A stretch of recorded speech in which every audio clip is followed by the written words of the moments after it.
22. The table below represents the relationship between H, the number of hours Lisa worked, and W, the amount of money she earned.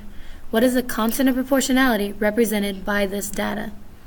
Remember, constant of proportionality is y divided by x, or in this case, it would be m divided by h. So we're going to take our values for m and divide them by our values for h. So we have 16 and 50 cents divided by 2.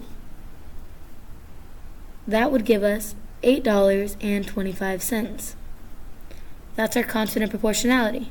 I'm going to double check by dividing one more of 24 and 75 by 3. 3 goes into 24 8 times.